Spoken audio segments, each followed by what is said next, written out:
Hello everybody, welcome back to another video game analysis. And today we're talking about sports games.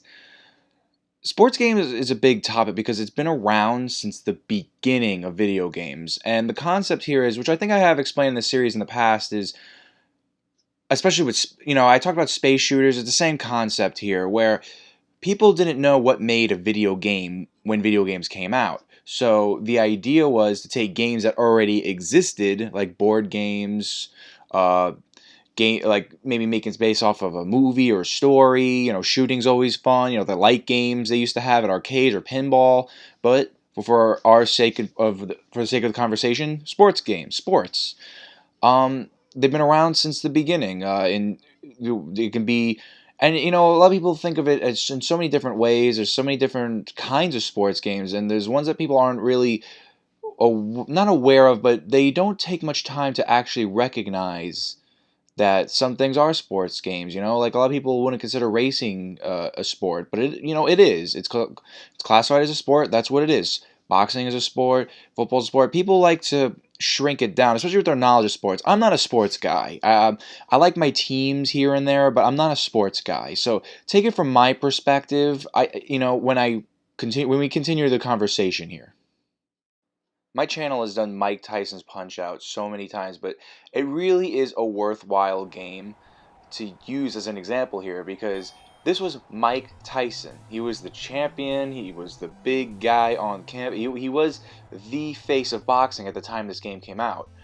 After the Nintendo and Mike Tyson had a fallout with licensing and all that, came Punch-Out Mr. Dream. But never take away from the fact that a real life athlete got a video game, and that continued with a lot of games named after athletes or coaches.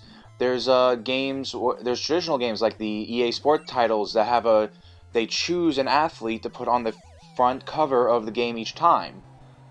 And here I want to talk about the fact that that's where we are today. Sport games have become synonymous. It's like when you make a licensed movie game. The only difference is sports games have a good track record and people love them. The FIFA games, for example, are huge around the world.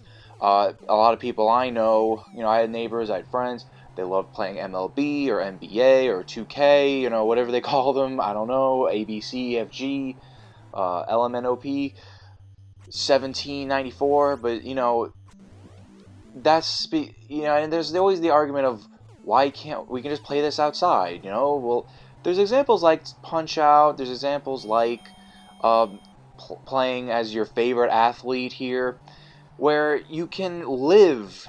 It's the closest thing you can do to live the identity of a professional athlete, and that's something people ignore when they make that kind of criticism of, oh, well, it's just, I can play sports outside, I don't need to play them. Well, I'm kind of in that bout too, but we'll get back to that later about how I feel about playing sports games.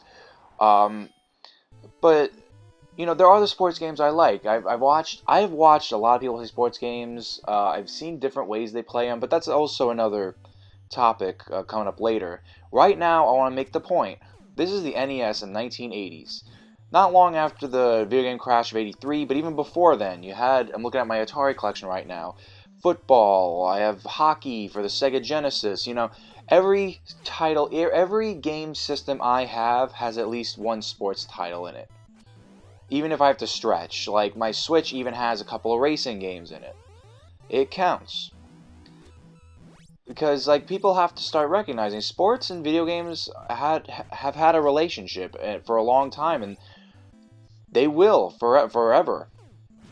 The idea is simple. They're games that are well known to be successful, and to live out as in a professional status, to maybe even appreciate the game even more outside just playing them in real life, helps you love the sport even more, Or even if you're not into sports, maybe this is a way you can enjoy them, or you can relate to people who enjoy sports. Where sports games are no different than any other video game. They bring you into the world of fantasy. Even you have your stats, you have your strategies. It's no different. It's just a different way of doing it. So, like I said, a sporting game, a sport game, whatever you want to call it. I've seen a lot of ways people play them, and I'm talking about the very traditional sports games, the games that people undeniably believe are sports games, like 2K, the 2K series, the Madden series, the FIFA series, a lot of the EA sport titles. They're pretty much the big guys on campus, which we're going to see. I actually have a nice EA Sports title for you. Probably not one you expect, the one that goes way back, just to make the point of how long this relationship between sports and video games has lasted. And, real sport teams, real sport names. If you're a fan of a show, you're a fan. You want to buy a video game based off of it, and it's no different for sports. But I can definitely, even though I really don't play these traditionally believed sports games, I guess that's the best way to title it. Just like, let's show them traditional sports games. Even though you probably don't like them, you got to appreciate that they have a good track record. And yeah, people can say all they want. It's just a new skin on the same game. Well, how are you going to change a sport? Again, I'm not that into sports. I'm not much of an athlete, but I'll tell you this: I can defend people who play sports. I've been sporting video games. I've been around. I had a lot of friends who were into sports that I wasn't, and they try to get me into it, But I go over to their house, they want to play 2K10 or 2K9. I'm trying to remember the last game I remember someone having that I watched them play. Or at the MLB games, something like that, anything like that. Madden.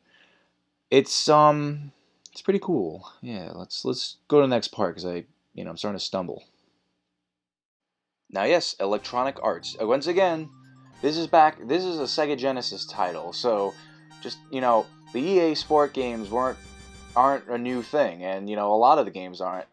This is a specific NBA licensed game, the Bulls versus the Lakers. This is what would be considered a traditional sports game, a game with a recognizable sport that is typically played, in neighborhoods, or you find a basketball court in any schoolyard or anything like that. And, you have professional teams here, professional names. You get to choose, you get to be who you want to be. It's no different than a role-playing game. I'm going to sprinkle that little fact in there. It's no different than some RPG or whatnot. And in today's world, excuse that edit, that just broke the immersion. But forget the fact that just then probably forget all that. Some people watching this probably don't understand that connection to sports, but I'm just trying to make you relate to it as trying to relating to a movie or a comic book series like the Batman Arkham games. Come on, you didn't want to be Batman? Well, why can't you want to be like Shaq or LeBron or other names that are obvious that of course I would know and nobody else? Like Benjamin there. Yeah. I'm just reading. But yeah, look at this. You get to pick. I didn't get the show off well because I really couldn't figure out the controls, to be honest with you. But again, I'm not good at these. But I was able. Nowadays, I've seen some incredible things. Like you can choose your team roster. You can make trades. Something that wouldn't happen in the real world. But you can skip the games just to prove that your statistical beef up of your favorite sporting team is the best. Like I had a friend, we won't say a name to protect the innocent, but I really found it interesting how he played a few of the MLB video games where he skipped a lot of the games. It went through a whole season, and you would play theoretical seasons. Like if you controlled your team, and he controlled his favorite team, and what he did was he picked his roster, he made trades that he always wanted to have in the real MLB. He did his best to make a real game, and there's a lot of factors I remember he was explaining to me. Like in an NBA, one of the NBA games, he was explaining to me how there was a stat called chemistry, where if you trade a player, it'll lessen the chemistry and make it less likely that your player would make a shot.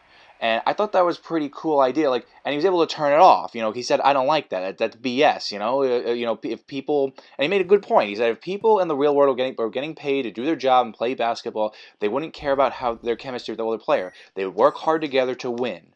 And I thought that was a good idea, and I like that. It shows that this is more than just playing a sport, especially in the modern age here. Like, if this game, back in the day, the most I can do was change my lineup. If I had some guys on my bench, I can put them to forward.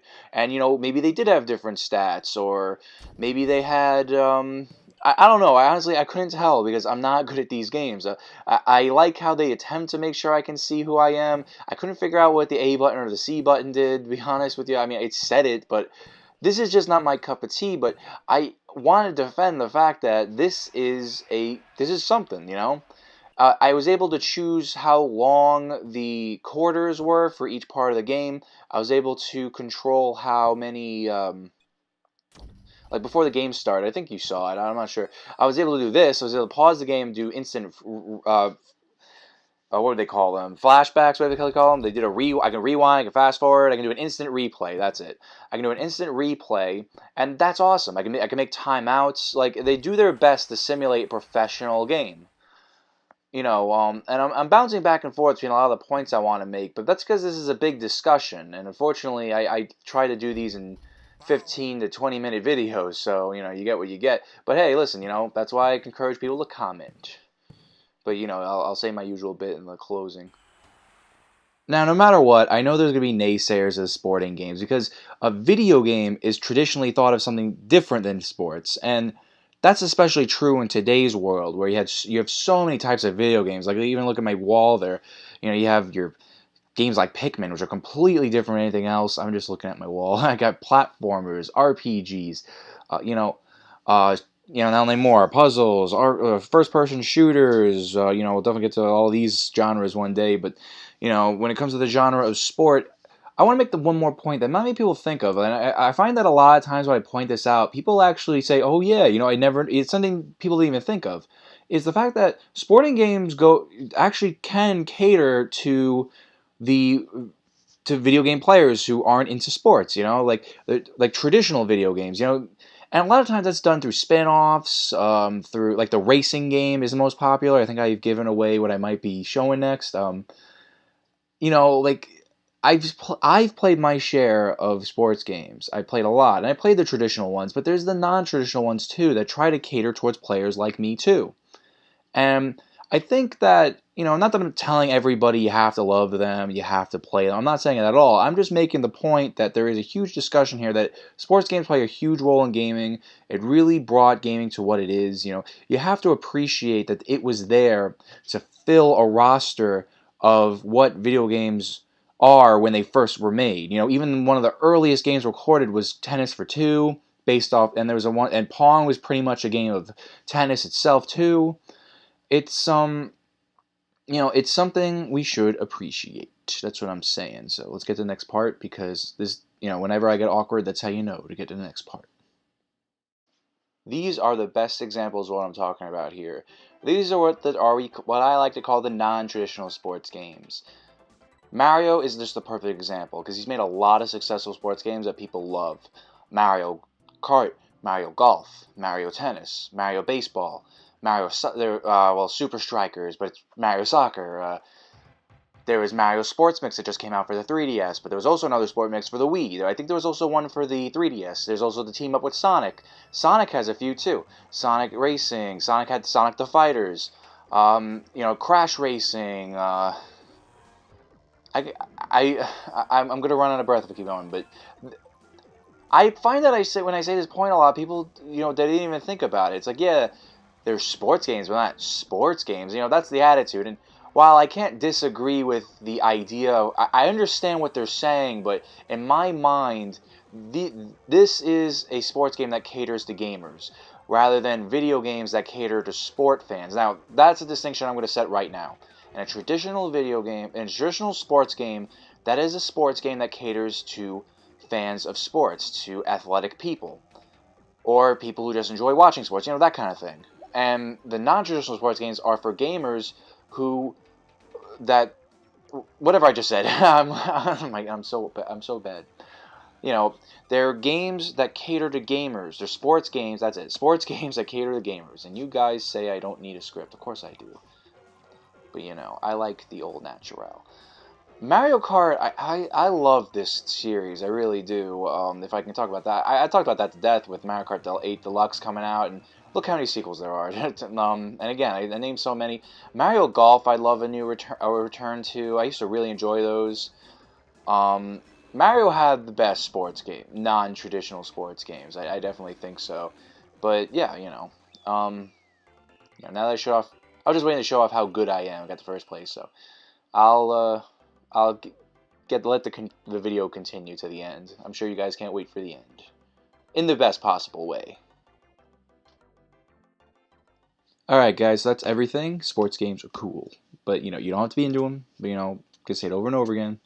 But thank you guys for watching. I'm gonna say that again. The exit. I don't know why I keep saying here, but next time I want to talk about the family lineage of the Donkey Kong family. This is gonna be a bit of a project for me because there's a lot of Kongs. I'm mostly gonna focus on Donkey Kong himself and the iterations of Donkey Kong himself. But I'm gonna try to throw in as many tidbits as I can in between because there's a lot of Kongs, especially when Rare got their hands on Donkey Kong. And yeah, so yeah, I'll see you guys next time. Which again, I'll say next part. Just go, just leave. If there's anything I missed, if there's anything I got wrong, if there's anything you would like to add to the conversation, please leave a comment. You should like and share. You should subscribe, do the YouTube things. And thank you all so much for watching. I've been Billy, or Video Game Analyzer. Have a good day, good night, whenever you're watching this. I think I figured out how these new end slate things on YouTube work, and I'll see you next time.